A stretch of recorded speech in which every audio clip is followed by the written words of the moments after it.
Hey everybody, I'm Anna McEwen.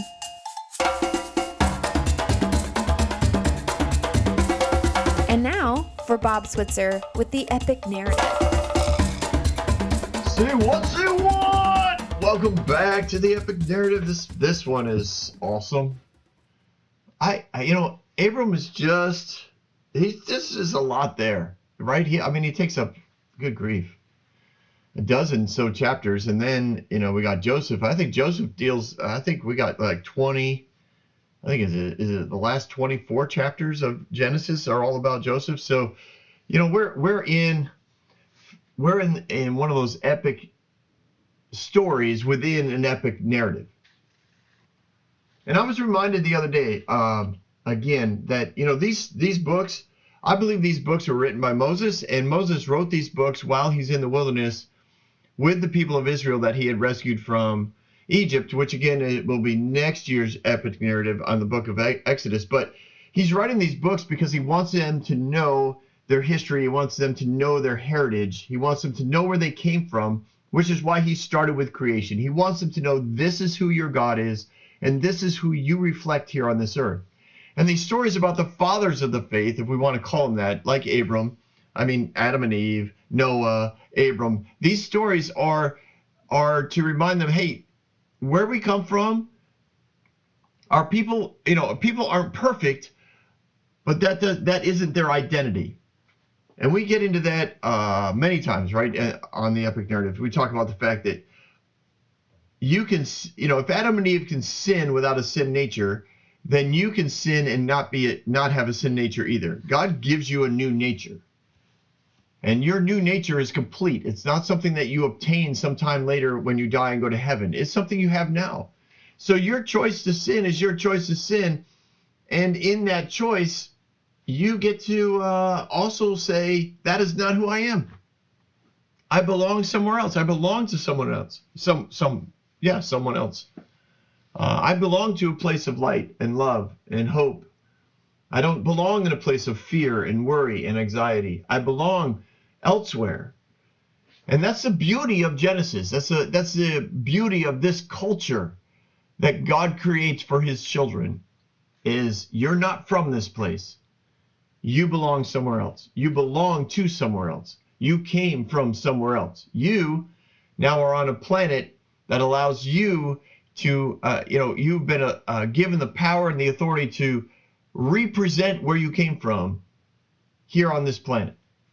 And that's a beautiful, powerful, amazing concept that runs through all the narratives of Scripture. And in these epic narratives and epic stories within the epic narratives, we just keep going back there. And if you've been listening, we do.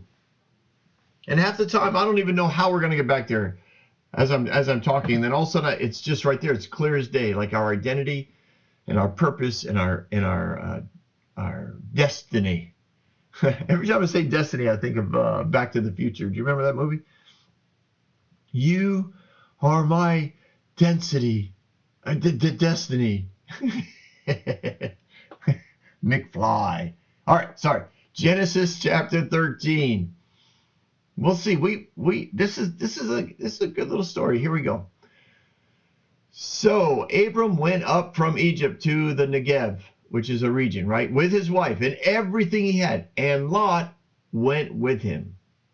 Abram had become very wealthy in livestock, silver, and gold. From the Negev, he went from place to place until he came to Bethel, to the place between Bethel and Ai where his tent had been earlier, and where he had first put up the altar. And there Abram called on the name of the Lord. All right, I'm just going to stop there because that's a good little paragraph we're going to look at. So Abram went up from Egypt to Negev. Now, this is not a quick trip. It says that he went up with his wife and everything he had. In verse 2, it says he had become very wealthy with livestock, silver, and gold. This means, even like if you thought it took a long time for him to get from the Babylonian world, Babylon, Asia, Assyrian area, all the way over the Fertile Crescent. Like, yes, it did, but not nearly as long. Well, not nearly. I shouldn't say nearly. It was long. But then the cumbersomeness, the weight of what he was carrying. Think about the weight alone in a cart traveling on the dirty, dusty roads of the desert. Now, I'm not saying they were in the the deep, thick sand of the desert all the time, but gold is gold, silver is silver. It weighs a lot. And even on regular roadways, if that's what you want to call them. I mean, I know they had them.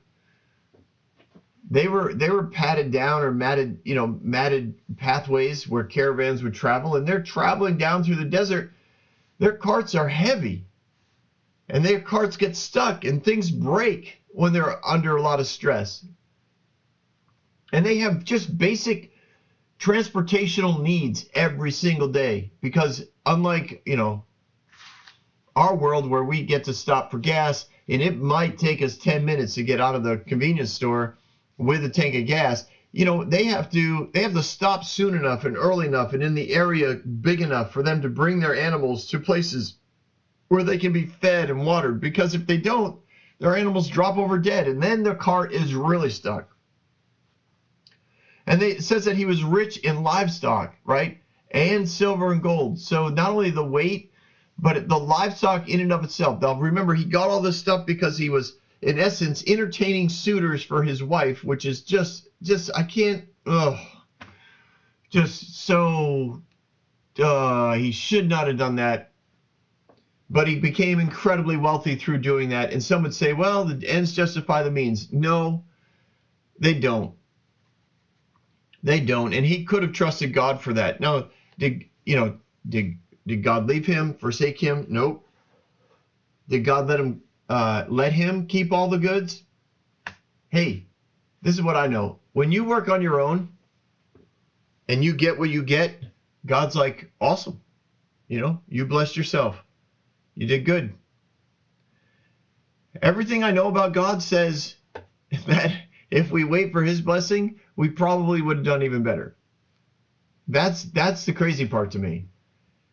It's not that God is like, okay, all of your wealth that you worked so hard for, like, I'm going to take that all away because you should have waited for me. No, he says, hey, you did great. You did great. You worked hard. You did great. In this case for Abram, you played a little deceptive game, and you got wealthy over it, and they let you keep it because they're afraid that your God might come down and zap them again. Not that I zapped them the first time, but they gave me credit for it. So anyways, so you walked away wealthy. That's you trusting in yourself. If you trusted me, then a whole lot more would have come, because that's the way I work. God works out of a generous heart. God works out of an abundant heart. I work out of a heart like that too. It's just funny. Most of the time it has to do with food. Like if somebody asks me for a portion of whether it be, the meat, the mashed potatoes, the pie, like it doesn't, ice cream, I go big. I don't know. It's hard for me not to go big. If I make a meal, I want to make a meal in which if everybody at the table only ate the one thing, there would be enough of it for everyone. And so that includes like mashed potatoes. So I would make enough mashed potatoes so everybody could eat only mashed potatoes, and there'd still be mashed potatoes left over. One time, there were 4 of us going to have dinner together at the house, and I got nervous because I only had 1 whole chicken. So I went out and got a second one, and I baked 2 whole chickens for 4 people. Because in my head, I thought, well, what if everybody wants a drumstick? I need 4 drumsticks, or 4 chicken legs. It was yeah. And I remember bringing it to my table. My youngest son just looks at me. He's like, Dad, seriously? I was like, what? He goes, Dad, there's enough food here for Thanksgiving for the entire family. There's 4 of us. I was like, well, what if everybody wants a chicken leg? Chickens don't come with 4 chicken legs. Anyways, that's just the way. So in my own little way to justify it, I say, this is the way God thinks. It's like, I'm going to make sure that there's enough so that everything you get is enough for everything you'd ever want. Now, I do know the reality is for a lot of people, they're like, well, I would really like to be rich and I'm not rich and God doesn't provide for me. And we can get into all of that maybe some other time. But generally speaking, this is the heart of God: generosity and blessing, generosity and blessing. And if you want to bless yourself, he lets you do that. And Abram shows up with all the tents and the clothing and the rugs and the skins and the gold and the silver and the shepherds and the servant and the extra security that he also was able to afford because he had all these resources. So he is his own caravan. And it takes a while for him to get from Egypt back up to where he's going. And it says he went place to place until he got back to where they had started. And what it means by he went place to place, it means he stopped by the same places they stopped on their way down to Egypt. Same campgrounds. When you camp a lot, you get used to places. And you'll find that campgrounds tend to be popular around areas that are within a certain driving distance from other popular areas. Because they know people that are traveling are going to travel approximately this many hours, and they're going to want a place to stay. Those who camp tend not to want to drive until 8 o'clock at night because they have to set up their camper or set up their tent. So they want to drive maybe 6 hours. They want to stop around 3 in the afternoon. They want to set up camp and then go out for dinner or make dinner or whatever they're going to do for dinner. Or they want to set up and be able to go to the pool and relax for a little bit, or go to the lake or the pond, whatever is there. So camping is kind of set up that way. It's not the only way, but generally that's the way that you find campgrounds along popular routes. So on this route coming out of Egypt, there would have been popular watering holes, literally watering holes where caravans would stop. And Abram is stopping. I don't think he's in a caravan because he is a caravan. There's probably people that are attaching themselves to him because of all the extra security that he has, because he has to pay that extra security because he has so much money and flocks and what else did I say? Oh, clothing and rugs and tents and skins and jewels. I mean, good grief, this guy was weighted down. So he goes from place to place all the way back up until he got to Bethel, to that place between Bethel and Ai where he had pitched his tent earlier. So you can imagine,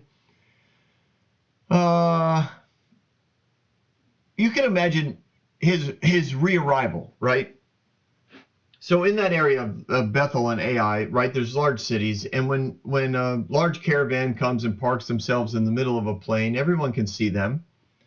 And when the flocks start feeding on various grounds all around the area, shepherds and other masters and other rulers, their flocks are also being fed in those areas. So a lot of it's just information, right? Information is exchanged. They did not obviously have a central informational post where you would go. I mean, you could go to the city gate and talk to the elders, but a lot of them were getting information from traders, not bad traders, like not treasonous traders. I just meant like people actually on the trade route. Merchants, shepherds, shepherd boys, runners, servants that are coming in from various areas to purchase things. They gather information. And it wasn't like the culture was like you shared information because you wanted people to know what was going on. So you can imagine there's been this severe famine. Remember, they left with a severe famine. Famine time, even if you traveled to Egypt or some would have went back over the Fertile Crescent back toward Assyria, wherever you went, some would have went along the Mediterranean and found the trade routes that we would call into Turkey, Greece, maybe even as far as Italy. They would come back usually depleted. They usually came back home in order to reestablish themselves and put together money again, resources again, provision. They'd reopen the farms. They'd get their what few flocks they took with them, because very few would take all their flocks. They would just take a couple of the breeders, and then they would kind of let the rest roam free, and hopefully they'd be around when we got back, like or survive. Like it was kind of up to the animals to survive. So most people that came back almost like in refugee type of status, and they kind of had a survival mentality. So Abram shows up on the plane that he had left. He shows up near the altar that he had built, and he is stacked loaded. He probably doubled his wealth during a famine, which is insane. It's insane. When he showed up, everybody was impressed. They're all looking around going, holy smokes, what happened to him? Oh, he went down to Egypt, and I'm sure they recognized, a lot of the rugs and the garments and the jewelry that was being worn. They were like, he went to Egypt and got richer. He left during a famine and got richer, like doubled up. This was impressive. People were amazed at what was going on. Now Lot, his nephew, right? Everybody knew that Lot was his nephew, but they also knew he was like a son who was moving about with Abram. He had gone place to place. His flocks and herds and tents had also increased because Abram, provided that for him. And as a secondary, in essence, son of Abram, when he was in Egypt, people would have treated him well and given him gifts. So although he wasn't as rich as Abram, because they wouldn't have given more to Lot than they gave to Abram, because that would have been disrespectful, Lot made plenty of money, in essence. I know money is a relevant term based on the culture, and so it didn't look like cash. It looked like silver and gold and rugs and clothing and tents and livestock. And there's Lot, and there's Abram, and they come back on that plane, and it looks like a city has literally been put up probably overnight. The spread of tents and corrals and sheep pens. I mean, they just spread out over this whole area. And then the shepherds and workers started to take those flocks out into the area, and they were running into each other. And it says, verse 6, but the land could not support them while they stayed together. We're talking about Lot and Abram.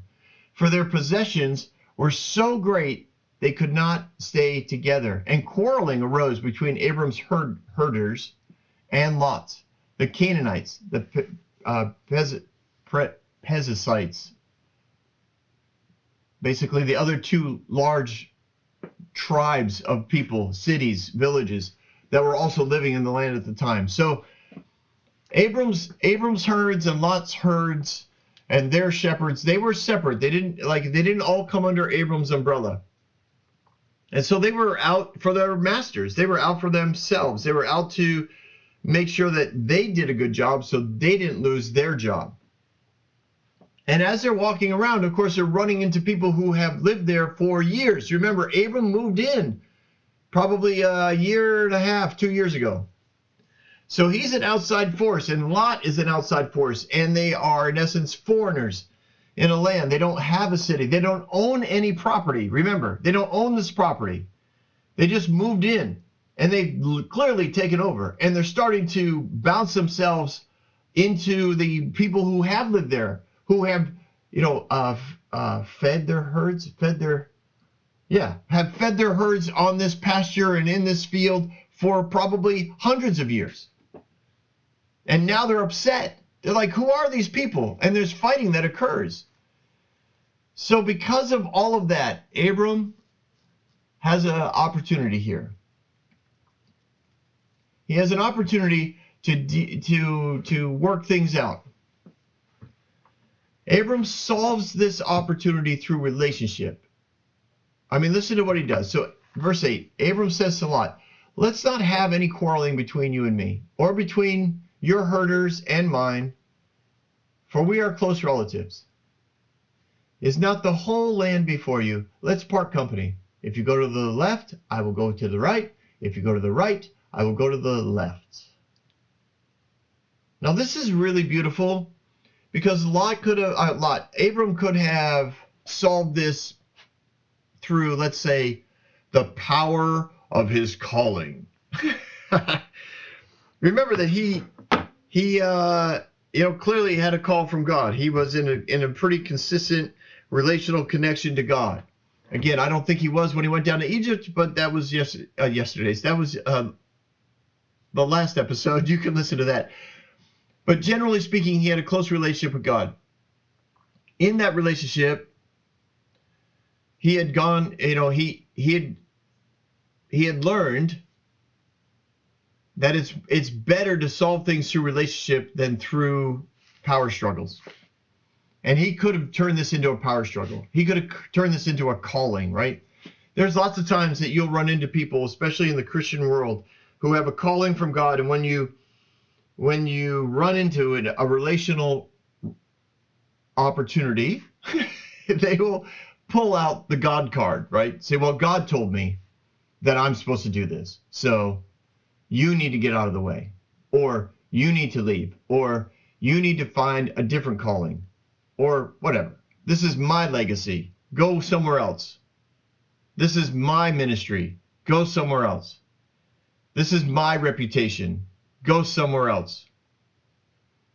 But Abram comes to Lot and he says, listen, we are close relatives, which means we are really family. And I know that a lot of that comes from the fact that I think Abram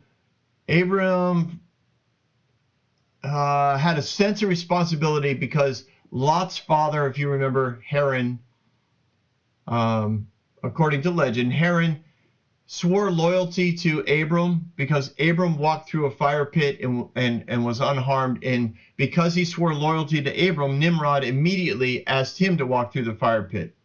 And Haran burned to death. And so I think that there was a sense of responsibility that hit Abram that said, I need to take care of Haran's son, Lot, because Haran died out of loyalty to me.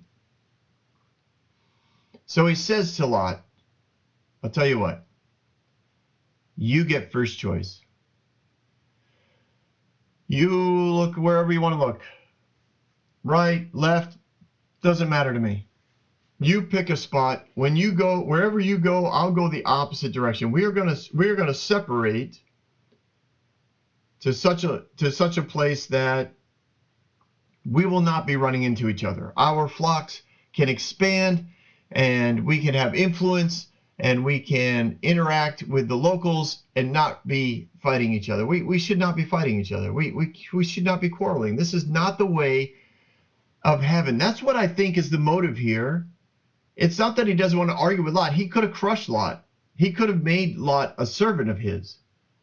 He could have completely emasculated Lot. He could have made him a puppet. Because who's going to argue with Abram? He's twice as rich as anyone else in the land. And Lot owes him everything. And Lot is hundreds of miles from his homeland.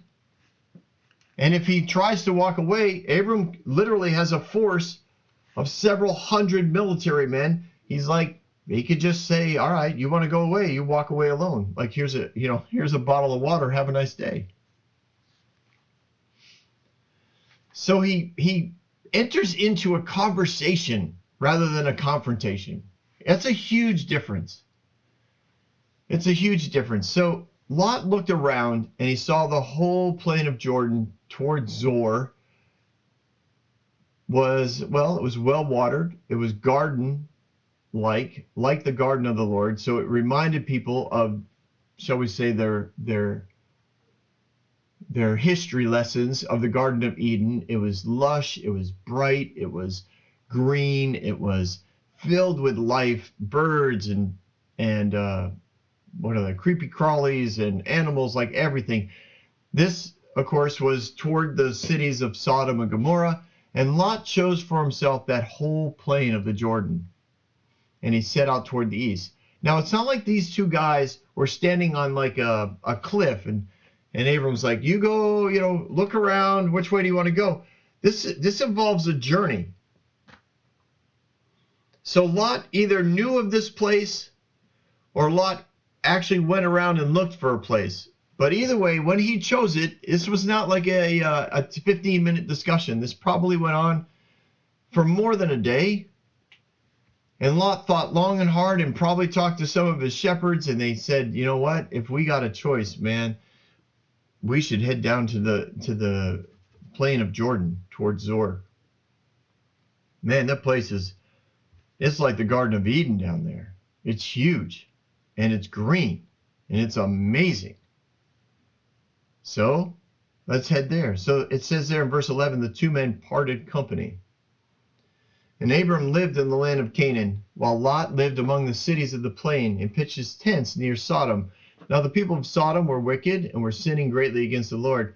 And the Lord said to Abram after Lot had parted from him, look around from where you are, to the north and south, to the east and west. All the land that you see I will give to you and to your offspring forever. I will make your offspring like the dust of the earth, so that if anyone could count the dust, then your offspring could be counted. Go walk the length and breadth of this land that I'm giving you. So Abram went and lived near the great trees of at Hebron, where he pitched his tent, and there he built an altar to the Lord. So I think we're going to finish this chapter today. This is kind of cool. So Lot chooses a fabulous land, a beautiful valley, huge plain, lush and green. The size of his party, right, is going to have an immediate impact on his surroundings. And by impact, not only in the way that they would be traveling from feeding pasture to feeding pasture, but even though, like I said, Abram's amazingly rich. I almost said filthy rich, but he just has a ton of wealth. Lot is also incredibly wealthy, and he has a ton of opportunity now that he's going to go to an area in which he can expand. He doesn't have to hold back on the breeding of his herds. They can go all in, breeding all the time. Anytime an animal was in heat, they could expand. He could use that wealth to purchase more servants, to pay more hired hands, more people to take care of him. He then could use the trade routes in and around that valley and the city of Sodom and the city of Gomorrah, both of which were big, vibrant cities. And he's going to have an opportunity to trade in and around those cities without even being a part of it. Like, again, he didn't buy this property, he just moved in. And when you move in with that kind of finance, you immediately start to influence those places. For it says he pitched his tent near Sodom. So what that means is he was bringing influence to that city. He was going to use it not only, well, he was going to use his influence to perpetuate more wealth, which is unfortunately still true for anybody who's in politics, right? They use their wealth to get into politics, and then they use their influence to get themselves more wealth and continue to build, political clout and political, what do they call it? Not influence, power. Anyways, this is the heart of Lot. This is what he gets sucked into. That's what it means when it says that he moved his tents. He lived among the cities of the plain. He had influence right away. So this is, of course, after years of famine, where most people have lost wealth and influence, and now a man of wealth shows up, and so you immediately want to tap into his wealth streams. So people would have wanted to increase their own flocks, so they would have made contracts and deals with Lot, so that they would, again, bring breed and expand and trade and make money with Lot. And Lot, of course, would also make money. And then Lot would, of course, been given influence in the way that things are, the way laws are written, the way trade deals are made, the way real estate is distributed. He would have had a say in all those things. He probably would have sat amongst the elders, or if he didn't sit among the elders, he would have been somebody that elders would have come by to see on a regular basis. Now, when you have this kind of influence in this culture, you didn't spend a lot of time out in the fields with your flocks. You spent time in and around your tents, and people would come and visit you. And you would go visit them. And they would have you over for dinner. And it would go, all through the night. It was I mean, he chose the place on purpose, because you see, Lot could have said to Abram, I think I'd like to hang out with you. I think I'd like to hang out with you. Now it's really key. One of the words here in verse 13, the Lord said to Abram after Lot had parted from him. That word parted from Abraham means he didn't just part from him physically, he parted from him spiritually. Now, I don't know if it was the influence of the Egyptian gods and the Egyptian culture of religion. I don't know if it was the memory of his father working for the religious world of Nimrod and all the idols and the worship of those idols that he remembered. But that word parted means more than just he went down the street or over the hill and through the woods and then landed on the valley. He parted from God as well, basically. Abram was the resource for Yahweh. He was the resource for this mindset of one God who rules all. And I think Abram hoped that the families would stay connected, not only physically, but also in the favor and blessing of the Lord. And by giving Lot the opportunity to walk away, I think Abram was hoping that Lot would choose to stay. That was an option. He could have said, you know what, Uncle, you treated me like a son. I am wealthy beyond my imagination. Your wealth is way greater than mine. I'm gonna stay here with you. I'm gonna send my flocks further away. I will set up a substation. I'll go visit it once a month or something like that and see how things are going. But generally, I'm just gonna stay under you. I'm gonna stay alongside you, because I believe and love the Lord like you do, and I can't imagine living outside of you. He could have even used a different word when it came to parted from Abram. He could have said, so Lot moved his things to the south where they could flourish, and Lot continued to be blessed in the favor of the Lord. Instead, it says he parted from Abram. He walked away from Abram, and in essence walked away from the God that Abram served. Lot began to serve himself. Now again, I don't think that this is Abram's fault. This is a choice of Lot. But I think Lot observed his uncle make an awful lot of money by serving himself down in Egypt. So I'm not sure what Abram's mindset is at this point, but I know from later on in the story, it's clear that Abram is expectant and hopeful that Lot either returns to God or somehow sticks with God, even though he's walking away from Abram. His hope is that Lot would have his own connection to God and would return to a conversation or relationship with him. But in verse 15, God says, all the land you see, Abram, I will give to you. Right? Look around, verse 14, look around from where you are, north, south, east, and west. All this land I'm going to give to you and to your offspring forever. As I think I mentioned this last time on the last episode, the concept here is not that he would have legal possession of the land. Abram never owned the land.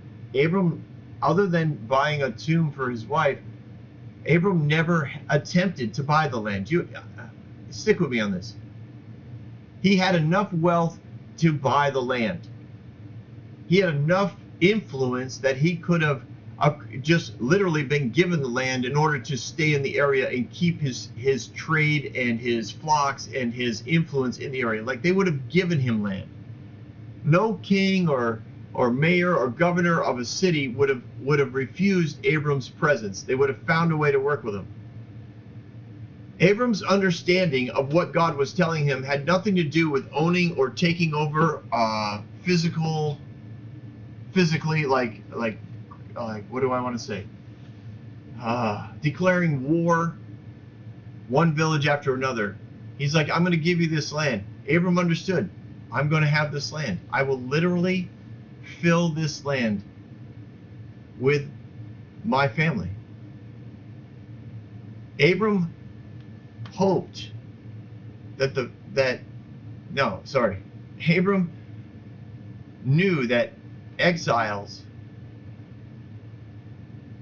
and defeats move the people and change ownership. Oh, yeah. Okay. Sorry, I literally just read my notes. I was like, what did you just write? So Abram never owned the land. He knows that if you capture a land through war, you lose a land through war. Like, what you capture things by is how you lose them. Changing of ownership happens all the time over the years. But the land was going to be an inheritance. God says this land is going to be yours. You're not going to own it.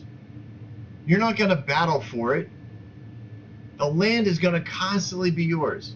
You will possess the land. You will oversee the land. You will feed and be blessed by the land.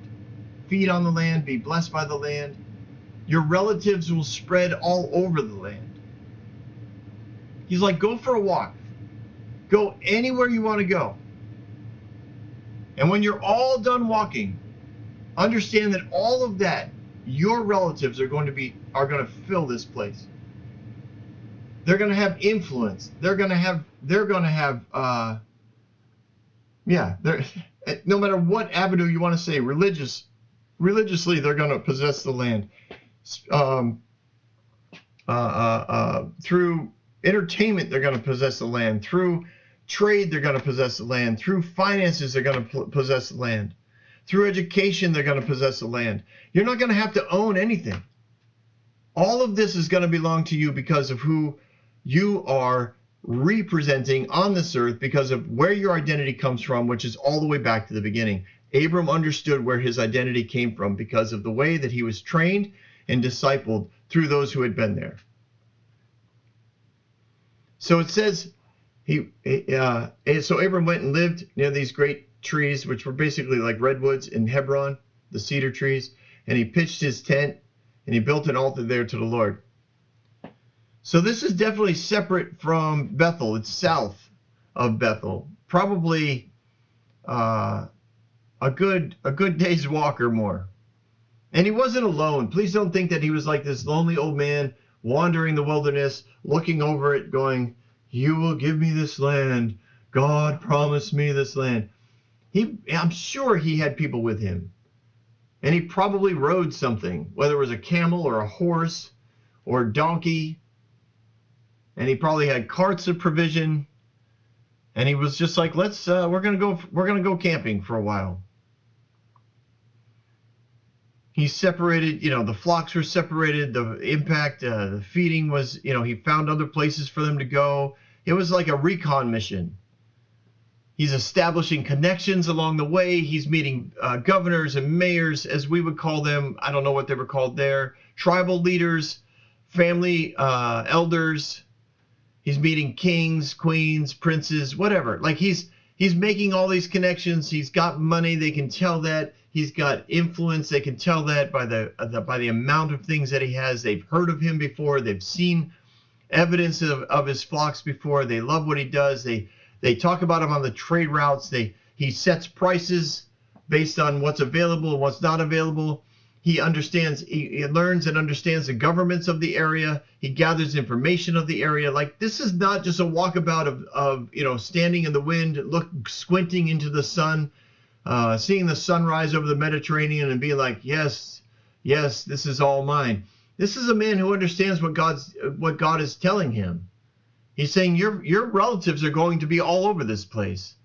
And so he's out understanding where things are so that as his family expands and his influence expands, he can tell them where to go and he can give them insights on what's available. And he sets up a tent clearly very separate, far away from Sarah. I kind of think Sarah might still be a little miffed at the way she was treated in Egypt, the fact that her husband played word games in order to provide for himself, and in the end didn't protect her from being taken by the Pharaoh. Refused to tell the truth until the Pharaoh called him out on it. And then, everybody travels home. And so I kind of think, he stayed far away because he's like, yeah, she's still a little mad. But that's just me as a husband thinking possibly, this could be an influential aspect on why he stayed where he was. But for me, one of the key things about his walk around was that it was way more than just a visual thing. He wanted to see and understand the land that his family, his heritage, that was going to bless the nations based on the covenant that he and God had, that the wealth that he was going to obtain was going to be something that would influence nations, not just his line of ancestors. Like, he understood that part of that was he would have ancestors that would influence and bless nations, but that he needed to know where they were going. He needed to understand the governments of the land. He wasn't there to take over the governments. He was there to bless those governments. He understood what he was doing. And he understood what God was promising. And I think that that's important to remember, because I think he understood his identity from the beginning. He understood he was not there as a warrior. He was not there as a heavy hammer to crush people, because that's not who God is. God doesn't come in swinging a sword and wiping people out. It's not his role. That's not his character. And you know what? I think we've covered it up, a whole chapter of one day. Ladies and gentlemen, have yourself a fabulous day, and I'll see you again next time on The Epic Narrative. Don't go anywhere. We've got Bob thoughts.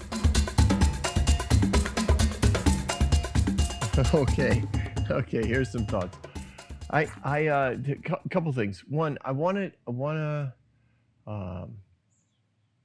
to emphasize again, because I'm working on next season, right? Next season's the book of Exodus, and I don't know, I'm probably 15 episodes in, and it comes up, Moses is getting ready to release the people. He's starting to do stuff, and I'm reminded that when they went into the promised land, their plan was to wipe everybody out, just complete genocide, the entire country. And somehow we all think that that was God's plan. We need to remember that it goes back to Abraham. Abraham knew that it was not God's plan to wipe everyone out through genocide.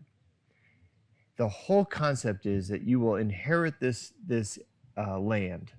It means that you will inhabit it. You will fill it with your relatives. You will conquer the culture with who I am, the culture of idol worship and immorality or whatever. You were going to conquer it through the belief in Yahweh, teaching them the ways of God.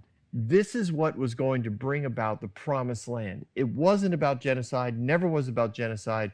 We'll get into it more again next season when we, actually get to the promised land, and then maybe it'll be season 4 when we actually start dealing with all of that through Joshua. But I don't even know what I'm doing season 4 on yet. I am so in the middle of season 3, trying to figure out Exodus. It's intense. There's a lot in there. There was one verse that covered 40 years of life. Like, how in the world do you do that?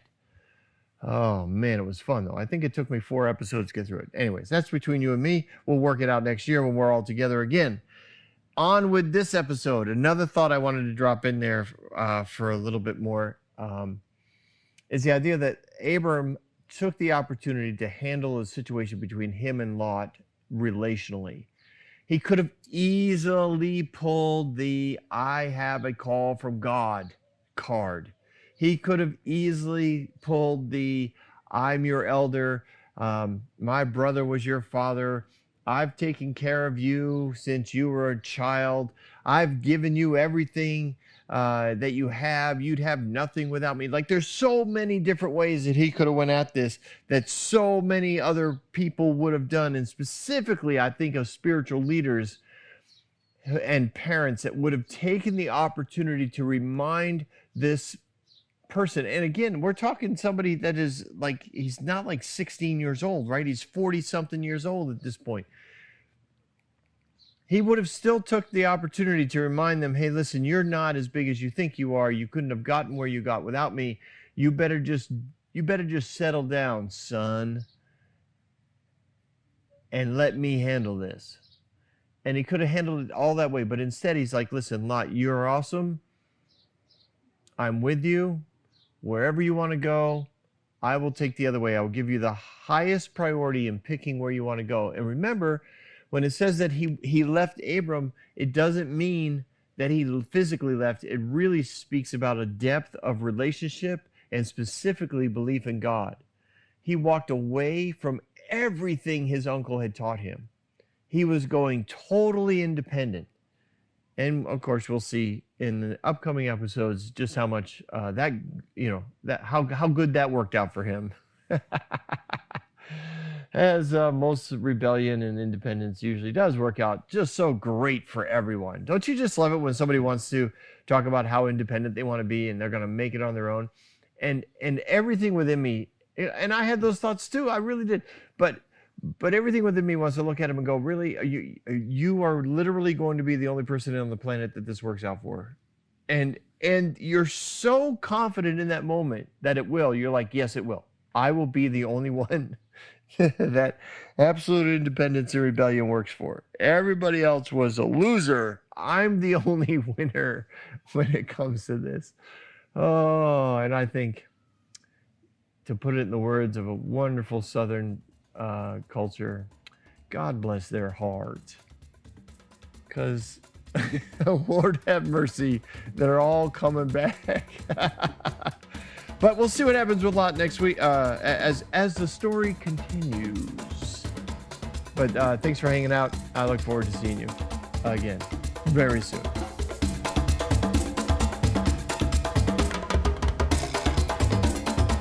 Hey everyone, thanks for listening. If you like what you heard, you can subscribe to this podcast on any platform you use. You can also reach out to Bob for questions or booking at thebobswitzer.com or email him at thebobswitzer@gmail.com. See you next week, guys.